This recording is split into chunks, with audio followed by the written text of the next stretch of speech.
پیر صاحب بات یہ ہے کہ یہ بڑی اہم ترین بات ہے. اب اس کو ذرا سا آپ لوگوں کو سمجھائیے کہ اسی ربط میں دو باتیں اور میں سمجھنا چاہتا ہوں جو بھی علامہ صاحب فرما رہے تھے. ایک تو یہ کہ آج ہمارے یہاں جیسے جھوٹ ہے، غیبت ہے، بہتان ہے، چغلی، یہ عام ہو چکی ہے، ہم اس کو پرواہ نہیں کر رہے.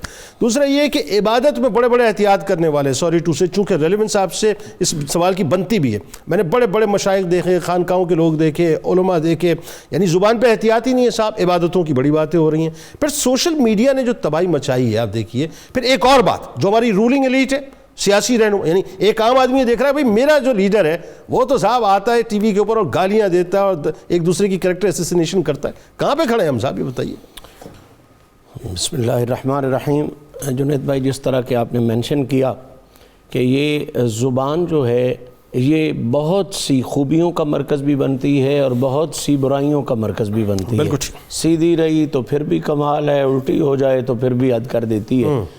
کسی جسم کے عضو کے ساتھ اتنے گناہ نہیں ہو سکتے جتنے گناہ زبان کے ساتھ ہو سکتے. آنکھیں ہیں نا تو ایک ان میں سے گناہ ہوگا کہ بد نظری ہو جائے گی، کان ہے اسی طرح ہو جائے گا، ہاتھ سے کوئی ایک ہاتھ ہو جائے گا. یہ ایسے ہیں جس سے نکلنے والے کم از کم 5 گناہ جو ہیں وہ تو قرآن نے ایک سورہ حجرات میں بیان فرمائے. اچھا، 5 گناہ بڑے صرف زبان کے ساتھ جو ریلیٹڈ. وہ کیا؟ جیسے کہ یا ایھا الذین آمنوا لا یسخر قوم من قوم عسیٰ ان یکونوا خیرا منہم ولا نساء من نساء عسیٰ ان یکن خیرا منہن. درست. پہلا عجیب سا گناہ جو اس کے ساتھ ہوتا ہے دوسروں کا مذاق اڑانا، یہ ظاہری بات ہے زبان کے ساتھ ہوتا ہے. پھر ولا تلمزوا انفسکم، دوسرا اس کے ساتھ جو ہوتا ہے وہ طعنہ زنی کرنا، الزام تراشی کرنا، قرآن منع کر رہا ہے.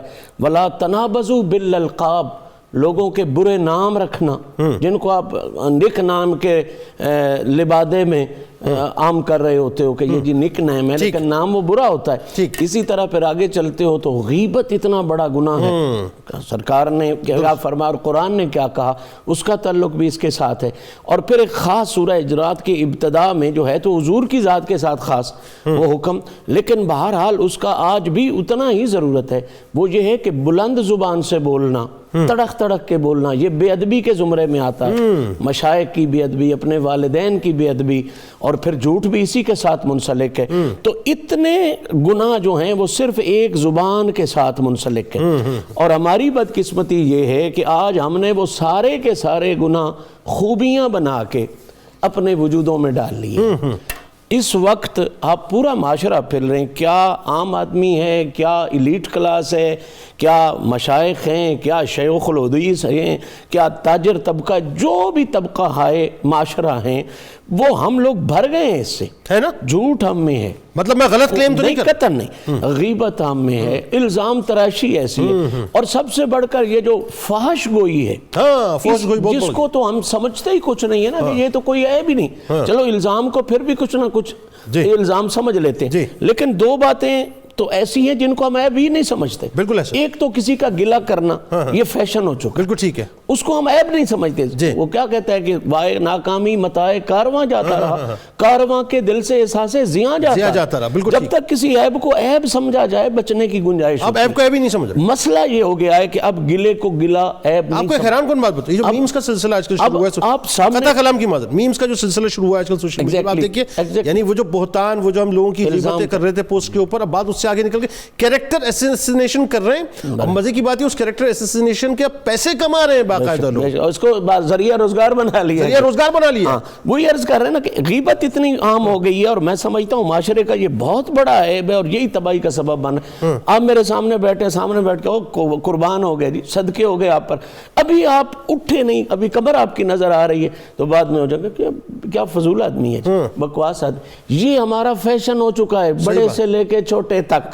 اور پھر یہ جو بات ہے فحش گوئی والی، یہ تو ایسی ہو گئی ہے کہ اس کو بھی قطعاً آپ جرم یا برائی سمجھتے نہیں. جو جتنا فحش گو ہو جائے گا اتنا وہ محفل کی جان گنا جاتا ہے. یہ جو ہمارے سٹیج ڈرامے ہو رہے ہیں ذرا آپ ان پر غور کریں، یہ ہمارا جس میں کہا جاتا ہے جی یہ کلچر شو ہے، یہ ہمارا کلچر ہے. حضور نے جھوٹ سے اور فحش گوئی سے منع کیا، درست، ہم حضور کے غلام ہو کے یہ کلچر. جو ہمارے سیاسی رہنما ہیں بلا ذرا آئیے نا اس طرف بھی تھوڑا بلا سا، کیا کر رہے ہیں قوم کے ساتھ وہ؟ اب رہنما کا تو مطلب ہی یہ ہوتا ہے نا کہ اس کو آئیڈیل سمجھا جاتا ہے، تو جو بھی اس سے متاثر ہوتا ہے، شاہ اس کی فکر سے متاثر ہو، اس کی پارٹی سے متاثر ہو، وہ اس کو کاپی کرتا ہے۔ درست۔ تو اب ہمارے سیاسی رہنما، جس طرح کے میں نے مذہبی رہنما بھی کہہ رہا ہوں، اللہ ماشاءاللہ سیاسیوں میں بھی اچھے، دیکھیں جو بہتر ہے، جو کنٹرول ہے اپنی جگہ، وہ تو اچھی لیکن بات، سب کی جو زبانیں کھلی ہوئی ہیں، عمومی جو تاثر ہے وہ کیا سیاسی ہیں، کیا سماجی ہیں، کیا معاشی ہیں، اور کیا وہ مذہبی رہنما ہیں، یہ سارے آئیڈیل ہیں سب لوگوں کے لیے۔ انہوں نے زبان کو اتنا بے لگام کر دیا ہے کہ اب ان کو فالو کرنے والا جو ہے وہ سمجھتا ہے کہ اگر میں زبان کو بے لگام نہیں کروں گا تو شاید میں اس پیرائے پر ہی پورا نہیں اتر سکتا جو پیرایا ضروری ہے۔ اچھا ایک بات یہ، اب تو ایکسپریشن کا کھیل ہے نا، امپریشن کا کھیل ہے۔ آپ جو ہے اپنا لیپ ٹاپ پہ بیٹھتے ہیں، آپ جی اپنا کسی بھی پوسٹ کو پڑھتے ہیں، بات یہ زبان ہی ترجمان بن رہی ہوتی ہے نا، ایکچولی وہ آپ کے ہاتھ جو ہے آپ کی زبان کی ترجمانی کر رہے ہوتے ہیں نا، آپ کے ذہن کی۔ آپ دیکھیں پوسٹ کے نیچے آپ جا کے دیکھیں، لوگ جس طرح سے لوگوں کو گالیاں دے رہے ہوتے ہیں، لوگ جو مغلظات بک رہے ہوتے ہیں، علمان الحفیظ، مطلب میں کانپتا ہوں کہ صاحب یہ تو اس کا مطلب ہے اپنے ہاتھ سے اپنے عمل کو آگ لگا رہے ہیں۔ اصل میں ہر دور کا ایک زبان ہے نا، ہر دور کی ایک زبان، یہ اس دور کی زبان ہے، یہ اس دور کی زبان، یہ جو لکھائی والی اور اس وقت سوشل میڈیا والی ہے، یہ اس دور کی زبان ہے۔ اور پھر مولا علی کا وہ قول ہمیشہ یاد رکھیں، ہر بندہ یاد رکھے، اور غالباً یہ نحو کی کتاب جامی میں شروع میں لکھا ہے کہ جراحات السنان درست لہتیام، جراحات اللسان لتیام، یہ باب العلم کا قول ہے کہ زبان کے تلوار کے زخم ان کے لیے مرہم ہے، زبان کے زخم کا مرہم بالکل